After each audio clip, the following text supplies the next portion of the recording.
যেই মানুষটা আমাদের সবাইকে হাসিয়েছেন সেই রাজপাল যাদব ভাবা যায় আজ একেবারে একা। মানে তার উত্থানটা যতটা না স্পেকট্যাকুলার ছিল, পতনটা তার চেয়েও বেশি শকিং। চলুন আজ এই পুরো গল্পটার গভীরে যাওয়া যাক। আমরা এখানে একা, ভাবুন তো, এই কথাটা রাজপাল যাদবের নিজের মুখের কথা। জাস্ট এই একটা লাইনেই কিন্তু তার ভেতরের হতাশা, তার একাকিত্বটা সবটা পরিষ্কার হয়ে যায়। যে লোকটা স্ক্রিনে কোটি কোটি মানুষকে হাসিয়ে গেল, বাস্তব জীবনে তার কষ্টটা ঠিক কতটা, এই কথাটাই তার প্রমাণ। আর এটাই তো আসল প্রশ্ন, তাই না? একজন কমেডি কিং যিনি কোটি কোটি টাকা আয় করেছেন, তার হাতে কিনা হাতকড়া, মানে যার হাতে অ্যাওয়ার্ড থাকার কথা তার হাতে হাতকড়া। ভাবা যায়, এত নাম, এত টাকা, তারপরেও এমন অবস্থা হলোটা কি করে? চলুন এই রহস্যটাই আজ ভেদ করা যাক। সত্যিই এটা একটা অদ্ভুত বিরোধাভাস, তাই না? যে মানুষটা হাসির রাজা, সেই কিনা কাঁদছে।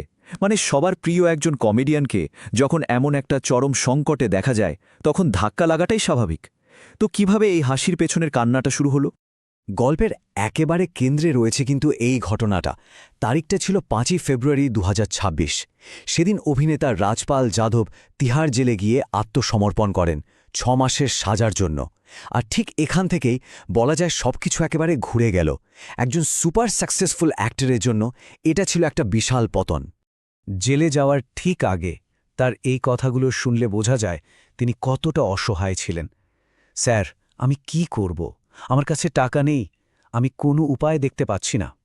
এটা কিন্তু শুধু কয়েকটা শব্দ না, এটা ছিল একজন মানুষের চরম আর্থিক সংকটের একটা আর্তনাদ। আচ্ছা, তো এই সব কিছুর শুরুটা হলো কোত্থেকে? চলুন একেবারে গোড়া থেকে দেখি। এই বিশাল সংকটের বীজটা কিন্তু বোনা হয়েছিল একটা স্বপ্নকে ঘিরে। বলিউডে অনেকেই তো এই স্বপ্নটা দেখে, তাই না? অভিনেতা থেকে ডিরেক্টর হওয়ার স্বপ্ন। কিন্তু কে জানত এই স্বপ্নটাই একদিন তার জীবনের সবচেয়ে বড় দুঃস্বপ্ন হয়ে দাঁড়াবে। সালটা ছিল 2010। নিজের ডিরেকশনে প্রথম ছবি আতা পাতা লাপাতা বানানোর জন্য তিনি এই বিশাল অঙ্কের টাকাটা নিয়েছিলেন। ভাবুন একবার, 5 কোটি টাকা! একটা স্বপ্নকে সত্যি করার জন্য নেওয়া এই টাকাটাই যে পরে তার পতনের কারণ হয়ে যাবে, তা হয়তো তিনি কল্পনাও করেননি। আর এখানেই, মানে এই টাকাটা নিয়েই শুরু হলো আসল গণ্ডগোল। রাজপাল যাদবের ভার্সনটা ছিল একরকম, আর যে ব্যবসায়ী টাকা দিয়েছিলেন তার ভার্সনটা ছিল আরেক রকম।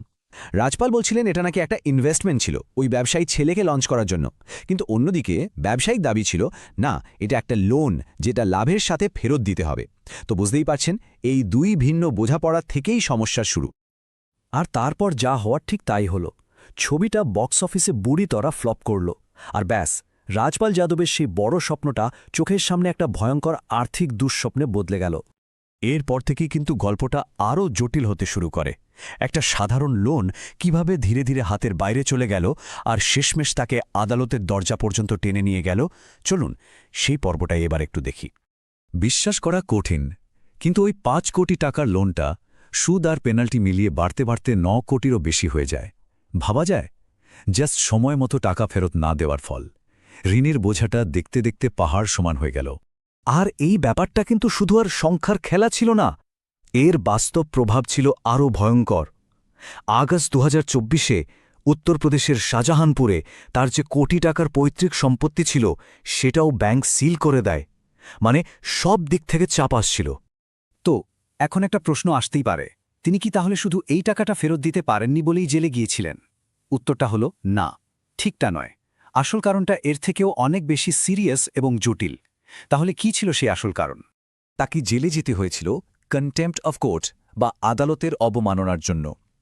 লোন শোধ করতে না পারার জন্য কিন্তু সরাসরি জেল হয়নি। হয়েছিল কারণ তিনি বারবার আদালতকে কথা দিয়েও কথা রাখেননি, আর সঠিক তথ্যও দেননি। আর এতেই কোর্ট ভীষণ অসন্তুষ্ট হয়। এখান থেকে একটা জিনিস পরিষ্কার, আইন কিন্তু সবার জন্য সমান। আপনি যত বড় স্টারই হন না কেন, কোনো ছাড় নেই। আচ্ছা, এই পুরো ঘটনাটার পর বলিউডের রিয়াকশন কি ছিল? এই গ্ল্যামারাস দুনিয়ার ভেতরের আসল চেহারাটা কেমন, সেটা কিন্তু এই সময়টাতেই স্পষ্ট হয়ে যায়। চলুন দেখি সেই কঠিন সত্যিটা কি ছিল।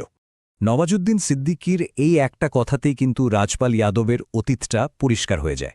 ভাবুন, তিনি বলছেন রাজপালের বাড়িটা নাকি স্ট্রাগলারদের জন্য লঙ্গরখানার মতো ছিল। মানে নবাগত শিল্পীদের জন্য তার বাড়ির রান্নাঘর 24 ঘণ্টা খোলা থাকত, কেউ অভুক্ত থাকত না। তিনি এমন একজন মানুষ ছিলেন যিনি অনেকের কঠিন সময়ে তাদের পাশে দাঁড়িয়েছেন। কিন্তু আইরনিটা দেখুন, তার যখন কঠিন সময় এলো তখন সেই পুরনো বন্ধুরা কই? অনেকেই আর পাশে ছিল না। যাদের জন্য তার বাড়ির দরজা সবসময় খোলা ছিল তারাই মুখ ফিরিয়ে নিয়েছিল। হ্যাঁ, সোনু সুদ বা তেজপ্রতাপ যাদবের মতো কয়েকজন অবশ্যই সাহায্যের হাত বাড়িয়ে দিয়েছিলেন, কিন্তু ইন্ডাস্ট্রির বেশিরভাগই একেবারে চুপ ছিল। তো এই পুরো ঘটনাটা থেকে টেকঅ্যাওয়ে কি? আমরা কি শিখতে পারি? আর রাজপাল যাদবের ফিউচারটাই বা কি? চলুন একদম শেষ পর্যায়ে এসে এই প্রশ্নগুলোর উত্তর খোঁজার চেষ্টা করি। আমার মনে হয় এই গল্পটা থেকে 3টে খুব জরুরি শিক্ষা পাওয়া যায়। 1 নম্বর হল সাফল্যকে সামলানো। দেখুন, সাকসেস পাওয়াটা একটা ব্যাপার, কিন্তু সেটাকে ধরে রাখাটা, হ্যান্ডেল করাটা আরও অনেক বেশি কঠিন। 2 নম্বর, আইনি ব্যাপারে সচেতন থাকা। কোনো সই করা ডকুমেন্ট বা কোর্টের অর্ডারকে কখনোই হালকাভাবে নেওয়া উচিত না। আর 3 নম্বর, সততা। আইনি ঝামেলায় পড়লে কোর্টের কাছে সৎ থাকাটা, সত্যিটা বলাটা ভীষণ জরুরি। আরেকটা ব্যাপার কিন্তু একদম ভুলে গেলে চলবে না। ওই যে 6 মাসের জেল হলো, তাতে কিন্তু তার ঋণটা মাফ হয়ে যায়নি। আইনি লড়াই হয়তো একটা পর্যায়ে থেমেছে, কিন্তু আর্থিক লড়াইটা এখনও বাকি। সেই প্রায় 9 কোটি টাকার দেনা তাকে কিন্তু এখনও শোধ করতে হবে। তাহলে শেষ প্রশ্নটা এটাই, রাজপাল যাদবকে কামব্যাক করতে পারবেন? দেখুন, দর্শকরা তাকে ভালোবাসেন, তার ট্যালেন্ট নিয়েও কোনো প্রশ্ন নেই। তিহার জেলের ওই 4 দেওয়াল হয়তো তার ক্যারিয়ারের শেষ কথা নয়, বরং জীবনের একটা কঠিন পরীক্ষা ছিল। কিন্তু এই ধাক্কাটা সামলে তিনি কি আবার আমাদের হাসাতে পারবেন? এই উত্তরটা বোধহয় সময়ই আমাদের দেবে।